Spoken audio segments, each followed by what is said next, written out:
Sir ಮೊನ್ನೆ H D Kumaraswamy ಅವರನ್ನ ಖಾಸಗಿ ಹೋಟೆಲ್ ನೀವು ಭೇಟಿ ಮಾಡಿದ್ದೀರಾ, ಅರ್ಧ ಗಂಟೆ ಚರ್ಚೆ ಮಾಡಿದ್ದೀರಾ, ಅದು ಕೂಡ ಒಂದು ರೀತಿಯಲ್ಲಿ ಇಲ್ಲ ನಾನು ಯಾವುದು ಪೊಲಿಟಿಕಲ್ ಕಾರಣಕ್ಕಾಗಿ ರಾಜಕೀಯ ಕಾರಣಕ್ಕಾಗಿ ನಾನೇನು ಅವ್ರನ್ನ ಭೇಟಿ ಮಾಡಿಲ್ಲ. ನನಗೆ ಏನೋ ಒಂದು ಅವರ ಇಂಡಸ್ಟ್ರಿ ಡಿಪಾರ್ಟ್ಮೆಂಟಲ್ಲಿ ಒಂದು ಕೆಲಸ ಇತ್ತು, ಅದಕ್ಕೋಸ್ಕರ ಅದು ನಮ್ಮ ರಾಜ್ಯದವರೇ ಆಗಿರುವಾಗ ಭೇಟಿ ಮಾಡೋದ್ರಲ್ಲಿ ತಪ್ಪೇನಿದೆ.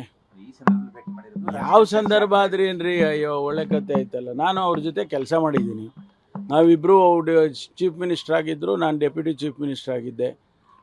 ನಮ್ಮ ಪಕ್ಷದ ಸಿದ್ಧಾಂತಗಳನ್ನು ನಾವು ಕಾಪಾಡ್ಕೊಂಡು ಬಂದ್ವಿ, ಅವ್ರ ಪಕ್ಷದ ಸಿದ್ಧಾಂತ ಅವರು ನೋಡಿಕೊಂಡ್ರು. ಆದರೂ ಕೂಡ ನಾವು ಒಟ್ಟಾಗಿ ಸರ್ಕಾರ ನಡೆಸಿದ್ದೀವಿ.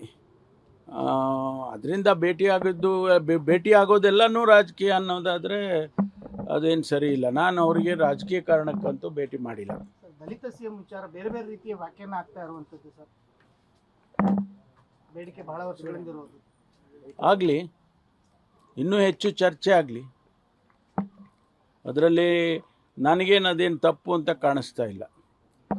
ಆದರೆ ತೀರ್ಮಾನಗಳು ಮಾಡೋರು ಯಾರು ತೀರ್ಮಾನ ಮಾಡ್ತಾರೆ ಅನ್ನೋದು ಕೂಡ ನಾವು ಮನಸ್ಸಲ್ಲಿ ಇಟ್ಕೋಬೇಕಾಗುತ್ತೆ.